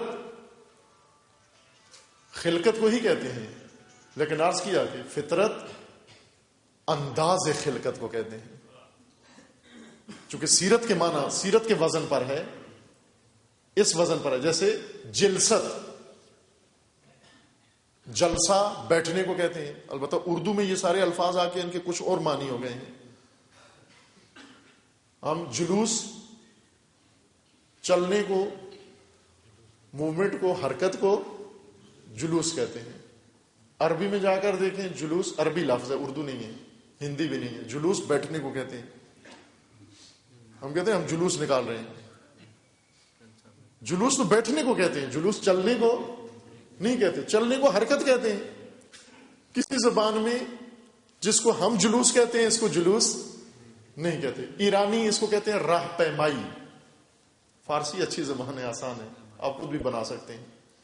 راہ پیمائی جسے کہتے ہیں کوہ پیمائی، یعنی پہاڑ پہ چلنا۔ پیمودن چلنے کو کہتے ہیں، طے کرنا۔ راہ پیمائی یعنی راستہ چلنا، یہ راستہ چلنا ہے۔ عربی زبان میں جس کو ہم جلوس کہتے ہیں اس کو وہ جلوس نہیں کہتے، اس کو حرکت کہتے ہیں، لیکن اردو میں اس کو جلوس کہتے ہیں۔ شاید اس وجہ سے جلوس کہتے ہیں چونکہ ہماری چلنا جو ہے وہ ہمارے بیٹھنے کے برابر ہی ہوتا ہے، چونکہ چلنے سے انسان کہیں پہنچتا ہے، چلنے سے انسان کہیں پہنچتا ہے۔ تو جس چلنے سے کہیں نہ پہنچے وہیں کھڑا ہو جہاں تھا، تو وہ جلوس ہی ہوتا ہے، وہ سمجھو جلوس ہی ہے۔ اگر آپ چلتے ہیں یہاں سے مسجد سے چلے گھر تک تو گھر پہنچ جائیں گے، لیکن اگر آپ چلیں اتنا چلیں کہ گھر نہ پہنچے، یہیں پر کھڑے رہیں اور گھر والے کو فون کر کے کہیں کہ میں تو چل رہا ہوں، گھنٹہ ہوا ہے چلا ہوا ہوں، کہ کہاں چل رہے ہو؟ اگر آپ گاڑی جیک پہ کھڑی کر کے اس کو ایکسیلیٹر دیں، چل تو رہی ہے پہیے، چل تو رہے ہیں، لیکن گاڑی کہیں جا نہیں رہی ہے۔ یہ گاڑی کا جلوس ہی ہے، بیٹھی ہوئی ہے، کھڑی ہوئی ہے۔ شاید اس وجہ سے ہم نے چلنے کا نام بھی جلوس رکھ دیا۔ جلوس بیٹھنے کو کہتے ہیں، جلسہ بیٹھنا، جلسہ بیٹھنے کے انداز کو کہتے ہیں۔ جلست اصل لفظ ہے جلست، جلست بیٹھنے کا انداز۔ آپ اگر تشہد میں بیٹھے ہوئے ہوں تو بیٹھنے کا ایک خاص انداز ہے، آپ دسترخوان پہ بیٹھے ہوں تو بیٹھنے کا خاص انداز ہے، مجلس میں بیٹھے ہوں تو بیٹھنے کا خاص انداز ہے، ہر جگہ پر بیٹھنے کا ایک انداز ہے۔ بیٹھنے کو جلوس کہتے ہیں اور بیٹھنے کے انداز کو جلست کہتے ہیں۔ لہذا عرب جب الفاظ استعمال کرتے ہیں کہ کس کی طرح بیٹھے، کہتے ہیں فلاں کی طرح بیٹھا میں۔ مثلا فرض کریں آپ کا نام علی ہے اور آپ علی کی طرح بیٹھے، تو عرب سے اگر پوچھو کس کی طرح بیٹھے تھے تو کہتے ہیں جلست جلست علی، میں علی کی طرح بیٹھا، علی کے انداز میں بیٹھا۔ جلست جلست علی، میں علی کی طرح بیٹھا۔ انداز میرا بیٹھنے کا وہی تھا جس طرح علی بیٹھے۔ فطرت فطر خلقت کو کہتے ہیں، فطرت طرز خلقت کو کہتے ہیں، انداز خلقت کو کہتے ہیں۔ ایک خاص انداز کی خلقت کو فطرت کہتے ہیں۔ خلقت کا انداز کون سا انداز؟ وہ انداز جو خدا نے، خدا خالق ہے، ہر چیز کا خالق ہے، خالق کل شیء، ہر چیز کا خالق ہے، لیکن جب انسان کی خلقت کی باری آئی خدا نے خلقت کا انداز بدل دیا۔ ہر ایک کو خلق کر رہا تھا ایک خاص خلقت کے قانون کے تحت، خلق کرتے کرتے کرتے خلقت کی نوبت انسان تک آ پہنچی۔ جب انسان کی باری آئی فرشتے کی خلقت فطرت نہیں ہے، کیوں؟ معمول کی خلقت ہے، جیسے عام خلقت کا قانون ہے اسی کے تحت ہے، خاص خلقت نہیں ہے. زمین و آسمان کو خلق کیا، فاطر ہے، لیکن فطرت نہیں دی ان کو. کیوں؟ کہ ان کو خلق کیا عام قانون کے تحت، لیکن جب انسان کی باری آئی قانون خلقت بدل گیا. وہ جو سانچہ چل رہا تھا خلقت کا، خدا نے اس کو بدل دیا، ایک خاص خلقت آغاز کر دی. جس طرح یہاں تو ہوتا ہوگا شاید، یہاں بھی ایران میں گھروں میں روٹیاں نہیں پکاتے، وہ ننوائی ہوتی ہے ایک اور اسی پہ سارے جاتے ہیں. ان کے خواتین کو نہ مردوں کو پکانا نہیں آتا، روٹی پکانا نہیں آتا. وہاں روٹی بازار سے ہی لیتی ہے، آٹا بھی نہیں بکتا وہاں دکانوں پر. زائرین یہاں سے جاتے ہیں، ان کو بڑی مشکل پیش آتی ہے جو گرم روٹی کھانے کے عادی.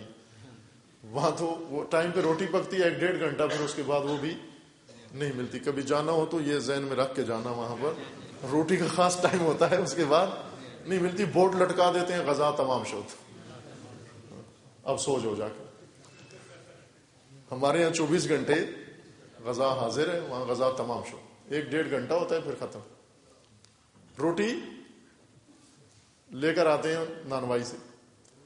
بعض لوگ اس نانوا کے دوست ہوتے ہیں، وہ روٹی کا ایک اس کا خاص سٹائل ہوتا ہے پکانے کا، اسی طرح کی پکا پکا کے نکال کے دیتا جاتا ہے سب کو.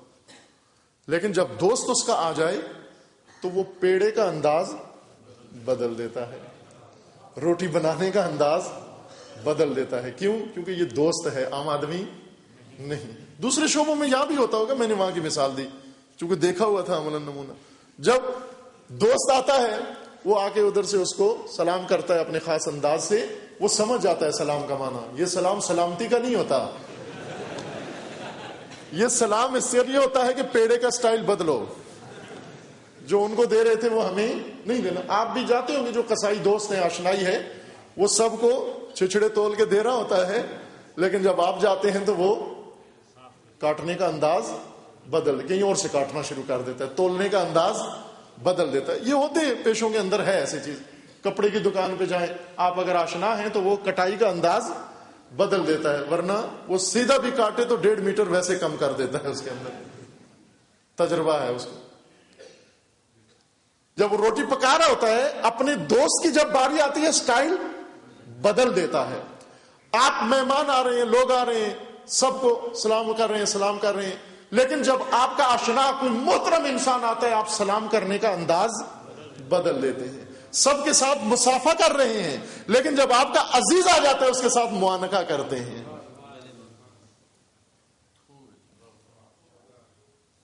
جب اپنا آ جائے تو انداز، کام وہی کرنا ہے لیکن اس کام کا انداز بدل جاتا ہے. انداز بدلنے سے پتہ چل جاتا ہے کہ آنے والے کی اہمیت ہے.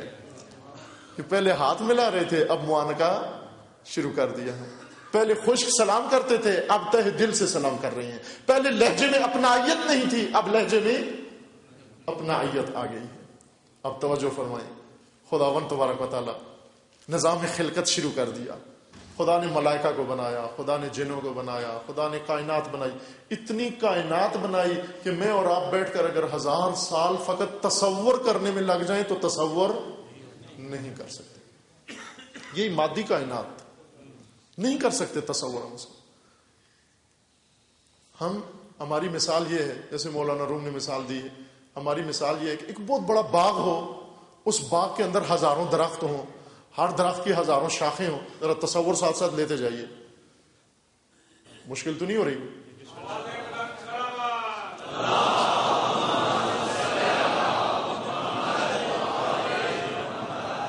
ہزاروں میٹر بڑا باغ ہو، اس کے اندر ہزاروں درخت ہوں، ہر درخت کی ہزاروں شاخیں ہوں، ہر شاخ کے ہزاروں پتے ہوں، اور ایک پتے کی پشت پر ایک چونٹی رہتی ہو. ایک پتے کی پشت پر ایک چونٹی رہتی ہو. وہ چونٹی جو پتے کی پشت سے کبھی دوسری طرف بھی نہ آئی ہو، وہیں پہ پیدا ہوئی ہو، وہیں پہ جوان ہوئی ہو، وہیں پہ ساری اس نے عمر بسر کی ہو. یہ چونٹی وہاں رہتی ہو. اس چونٹی سے جا کر آپ کہو کہ جس کائنات میں، جس باغ میں تم رہ رہی ہو، اس باغ کا احاطہ بتاؤ کتنا ہے. وہ صرف پتے کو ہی بتائے گی کہ اس پتے، یہ سارا باغ ہے. وہ چونٹی جیسے پتے کا وہ دوسرا رخ بھی نہیں معلوم، اسے کیا معلوم کہ جس شاخ پہ تم ہو اس پہ ہزاروں پتے اور بھی ہیں، اور ان پتوں کے دوسرے رخ بھی ہیں، اور ان شاخوں کے علاوہ ہزاروں شاخیں اور بھی ہیں، اور جس شاخ پر یہ درخت ہے اس درخت ہزاروں درخت اور بھی ہیں، اور ہزاروں باغ اور بھی ہیں۔ تو ایسی چونٹی کو جو پتے سے اس طرف کا حال بھی نہیں جانتی، اسے کیا پتا کہ باغ کا باغبان بھی ہے؟ اسے کیا خبر کہ باغ کا باغبان بھی ہے؟ جو پتے کی اس طرف بھی نہ گئی۔ کائنات بہت عظیم ہے عزیزان، اس لیے کہا گیا کہ نماز شب پڑھا کرو، اور نماز شب پڑھنے کا طریقہ نماز شب پڑھنا عمل ہے، طریقہ سیرت ہے۔ کس طرح سے پڑھو؟ 2 رکعت پڑھو، کمرے میں پڑھو، آرام سے پڑھو، لوٹا کھڑکانے کی ضرورت نہیں۔ بعض ہوتے ہیں نماز شب کے لیے اٹھتے ہیں، پہلے لوٹا کھڑکاتے ہیں کہ سب کو پتہ چل جائے ہم اٹھیں۔ کہتے ہیں کہ جوان تھا، اسے کسی نے نصیحت کی نماز شب پڑھا کرو، وہ اٹھا نماز شب کے لیے، اٹھا، پہلے اٹھ کے اس نے دروازہ زور سے بجایا کہ گھر والے جاگیں، لیکن وہ گہری نیند سے ہوئے تھے، تھکے ہوئے تھے، کوئی بھی نہیں جاگا۔ پھر وہ گیا، جا کر لوٹا اس نے کھڑکایا، پھر بھی کوئی بھی نہیں جاگا۔ بار کے وہ ماں باپ کو جگانے کے لیے، بہن بھائیوں کو جگانے کے لیے جتنا کچھ کر سکتا تھا اس نے کیا، وہ نہیں جاگے، گہری نیند سوئے ہوئے تھے۔ بیچارے نے وہ اکیلے میں نماز پڑھ دی، پڑھ کے پھر روز زور سے دروازہ بند کیا، پھر بھی کوئی نہیں جاگا۔ صبح اٹھا، اور اٹھ کر اب کسی طرح اس نے بتانا تو ہے کہ میں نے آج نماز شب پڑھی ہے، نماز تہجد پڑھی ہے۔ صبح اٹھا، ناشتے پہ بیٹھا تو پانی پینا شروع کیا اس نے، ناشتے سے پہلے 1 گلاس پیا، پھر دوسرا گلاس پیا، پھر تیسرا گلاس پیا، پورا جگ خالی کر دیا اس نے۔ اس کی ماں نے کہا خیر تو ہے کہ آج خالی نہار منہ جگ پورا پانی کا پی گئے ہو؟ تو اس نے کہا کہ نماز شب پہ جگ تو لگتا ہے پانی کا، تہجد کی نماز پہ 1 جگ تو لگتا ہے کم از کم۔ بلاخر اس نے بتا دیا کہ آج میں نے پڑھی ہے یہ نماز، لوٹا کھڑکانے کی ضرورت نہیں ہے، نماز شب پڑھو، 2 رکعت نماز شب پڑھ کے پھر باہر آ جاؤ، کھلے آسمان کو دیکھو، قدرت خدا کا مشاہدہ کرو، ان ستاروں کو دیکھو، اور یقین جان لو کہ کائنات ایک باغ ہے جس میں کروڑوں اربوں کھربوں موجودات ہیں، کرے اور سیارات ہیں، اور آپ ایک چھوٹے سے ذرے کے اوپر، زمین ایک ذرہ ہے اس کائنات کے اوپر، اس ذرے کے اوپر ہم رہتے ہیں۔ اس ذرے میں بھی پورا ذرہ ہمارے اختیار میں نہیں ہے، ہم ایک بر اعظم میں رہتے ہیں، اس ذرے کے اوپر بر اعظم بنائے ہوئے ہیں، نام بھی بر اعظم رکھا ہوا ہے۔ جس کے اوپر یہ بر اعظم ہے وہ خود ایک ذرہ ہے، چھوٹا سا، وہ خود ایک چھوٹا سا ذرہ ہے، لیکن ہم نے اس کا نام بر اعظم رکھا ہوا ہے۔ اس بر اعظم کے اندر ایک ملک بنا رکھا ہے، اس ملک کے اندر صوبہ بنا رکھا ہے، اس صوبے کے اندر شہر بنا رکھا ہے، اس شہر کے اندر محلہ بنا رکھا ہے، اس محلے کے اندر کوٹھی بنا رکھی ہے، اس کوٹھی کے اندر بیڈ روم بنا رکھا ہے، اس بیڈ روم کے اندر پلنگ بچھا رکھا ہے، اس پلنگ کے اوپر اتنی بڑی شخصیت لیٹی ہوئی ہے، اس شخصیت کا گمان ہے کہ کائنات میں مجھ سے بڑا کوئی اور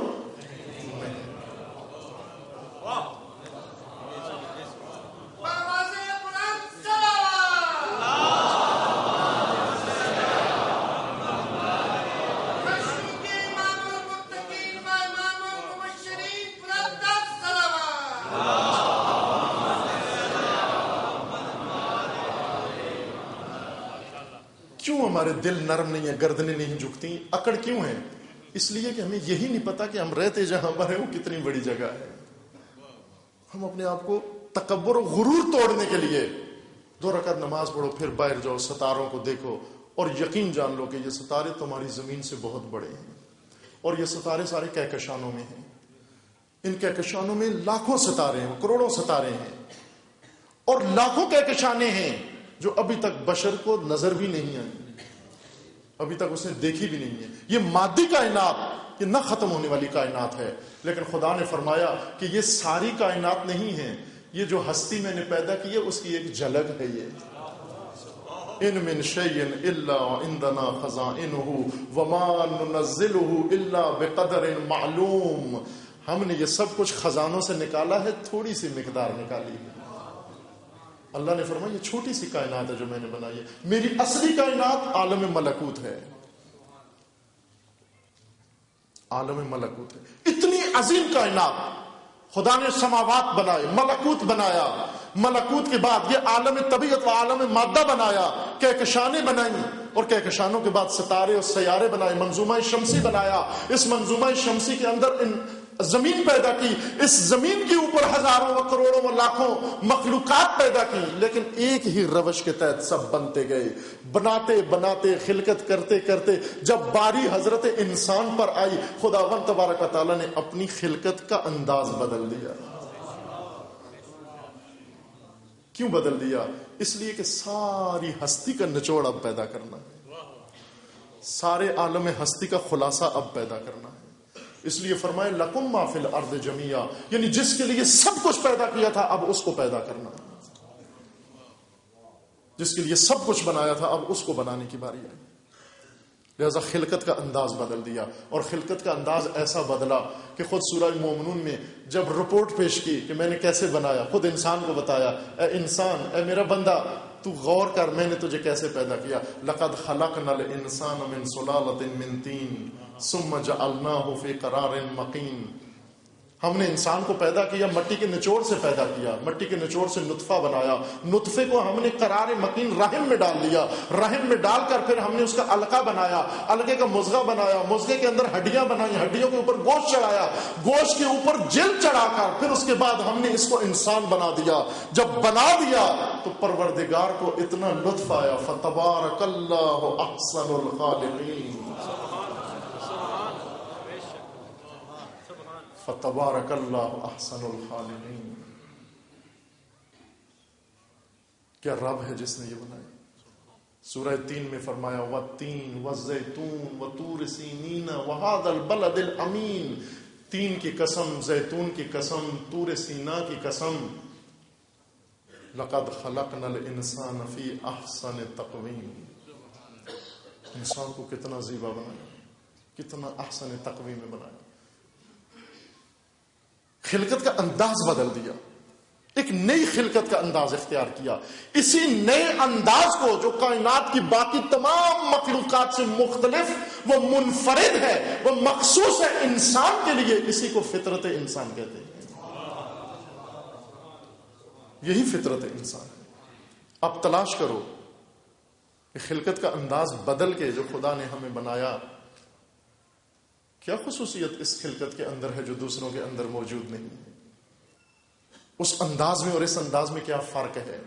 جب یہ راز کھل جائے گا ہمیں فطرت کا پتہ مل جائے گا، اس وقت فطرت سے آشنا ہو جائیں گے، اس وقت فطری امور سے بھی آشنا ہو جائیں گے، اس وقت فطرت کو زندہ بھی کر لیں گے، اس وقت فطرت کی پرورش بھی کر لیں گے، فطرت کو پروان بھی چڑھا لیں گے، اور اس وقت فطرت کی ہدایت کے راستوں کو بھی مان لیں گے، فطرت کی ہدایت کی کتاب کو بھی مان لیں گے، اور فطرت کے آئمہ کی بھی پیروی شروع کر دیں گے، فطرت کے مارکے بھی سمجھ میں آ جائیں گے۔ ہم کہتے ہیں یا لیتنا کنا معاکم فنفوز فوزا عظیما، اے کاش ہم بھی ہوتے وہاں پر۔ مجھ جیسوں کے کہنا چاہیے اے کاش ہم نہ ہوتے وہاں پر۔ کیوں؟ اس لیے کہ وہاں فطرت و طبیعت کی جنگ تھی، فطرت و غریزہ کا لشکر تھا۔ میں جو غریزہ زدہ ہوں، میں جو فطرت فراموش ہوں، اگر وہاں ہوتا تو لشکر فطرت میں ہوتا یا لشکر طبیعت میں ہوتا۔ لیکن اگر آج میری فطرت زندہ ہے پھر مجھے حق بنتا ہے یہ کہنے کا یا لیتنا کنا معاکم فنفوز فوزا عظیما، اے کاش میں بھی آپ کے ساتھ ہوتا اور میں بھی اس فوز عظیم پہ پہنچ جاتا۔ فطرت و طبیعت کی جنگ فطرت نے جیتی ہے، ہرچند فطرت کے ہمراہ جو طبیعت تھی وہ زخمی ہو گئی، لیکن فطرت نے جنگ جیت لی۔ پیغام کربلا فطرت کی پاکیزگی ہے، فطرت کی شکوفائی ہے۔ کربلا وہی آئے گا جس کی فطرت پاکیزہ ہے، کربلا والوں کا ذکر وہی کرے گا جس کی فطرت پاکیزہ ہے، کربلا کا ذکر وہی سنے گا جس کی فطرت پاکیزہ ہے۔ کربلا کے ذکر و مصائب سن کے روئے گا وہ جس کی فطرت پاکیزہ ہے. یہ گریہ بھی ہدیہ خدا ہے. ایسے تو روتے تو ہیں لوگ، لیکن کوئی کس کو رو رہا ہے، کوئی کس کو رو رہا ہے. لیکن کچھ فطرتیں خدا نے ایسی رکھی ہیں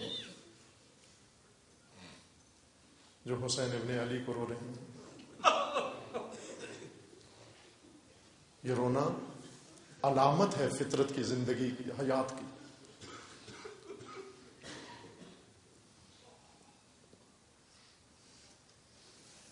کہا گیا کہ رو اور رلاؤ حسین کا نام لے کر. اگر رونا نہیں آتا، رونے کی شکل بنا لو،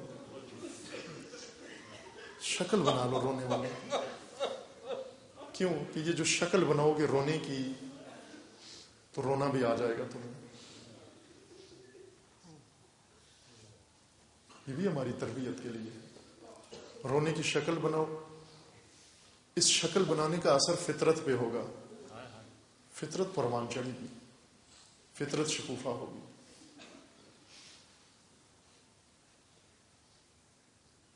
بہت سخت مراحل اہل بیت علیہ السلام نے دیکھے. عزیزان، ہمارے استاد بزرگوار حضرت ایت اللہ جوادی عاملی فرماتے ہیں کہ رونے کے لیے غیر مستند باتیں کرنا ضروری نہیں ہے. کیا سمجھتے ہیں لوگ؟ کیا جو کچھ کربلا میں حقیقتاً ہوا ہے وہ رونے کے لیے کافی نہیں ہے؟ ہمارے استاد بزرگوار فرماتے ہیں قیامت تک بشر کے رونے کے لیے بنت علی کا ایک جملہ کافی ہے. قیامت تک رونے کے لیے بنت علی کا ایک جملہ کافی ہے. کون سا جملہ؟ استاد معظم فرماتے ہیں وہ جملہ جب فاطمہ کی بیٹی دربار شام میں گئی، اس بڑی محفل میں گئی، بڑے مجمع میں گئی، نگاہ کر کے وہ حالت تو آپ کے ذہن میں ہے، کس عالم میں گئی. سر پہ ردا نہیں ہے، ہاتھ پسے گردن بندھے ہوئے ہیں. کربلا سے شام تک کی تھکاوٹ تن پہ سوار ہے، خاک راہ سر پہ پڑی ہوئی ہے، پیاس اور بھوک کا عالم ہے، اور اس عالم میں جاتی ہیں.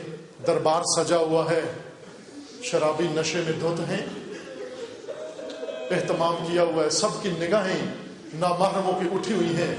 وہاں جا کر نبی زادی چاروں طرف دیکھ کر ایک دفعہ آواز لگاتی ہیں، کیا اس مجلس میں کوئی مسلمان ہے؟ کیا اس دربار میں کوئی مسلمان ہے؟ یہ جملہ قیامت تک رونے کے لیے کافی ہے.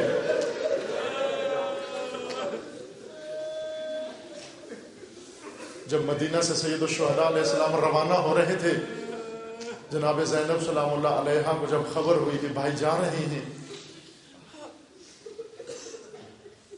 آ کر عرض کرنے لگی بھیا میں نے آپ کے ساتھ جانا ہے. سید الشہداء نے فرمایا بہنا آپ کے بغیر نہ میں سفر کر سکتا ہوں،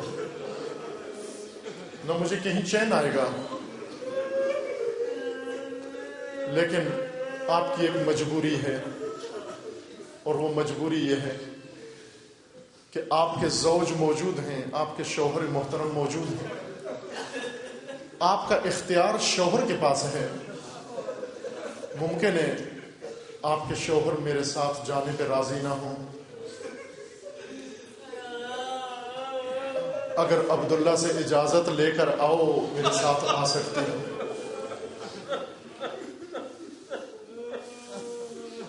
پروردہ شریعت کو دیکھیں، پروردہ شریعت اٹھی جاتی ہیں اپنے شوہر نامدار کے پاس، جا کر سلام کرتی ہیں عبداللہ آپ کو معلوم ہے میرے بھیا نے قصد سفر کیا ہے، مجھے یقین ہے حسین لوٹ کر نہیں آئیں گے. عبداللہ میں شریعت کی پروردہ ہوں، میں خود معلمہ شریعت ہوں، میں سارے احکام جانتی ہوں. مجھے معلوم ہے کہ جب تک زوج اجازت نہ دے زوجہ نہیں جا سکتی کسی جگہ. اگر تم نے روک دیا میں نہیں جاؤں گی حسین کے ساتھ، لیکن عبداللہ یہ جان لو کہ میں حسین کے بغیر زندہ نہیں رہ سکتی۔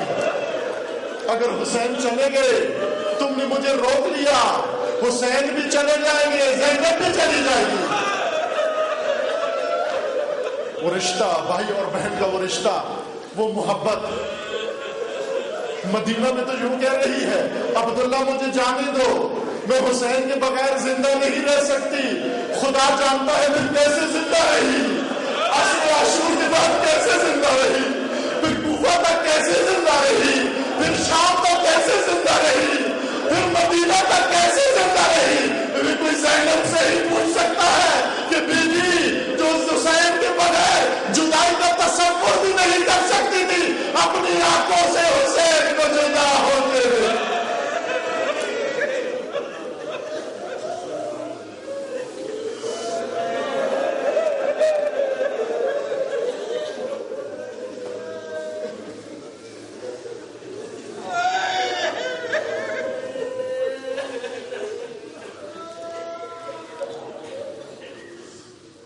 لعنة الله على الظالمين فسيعلم الذين ظلموا أي منقلب ينقلبون اللهم بحق اسمك العظيم الأعظم الأعز الأجل الأكرم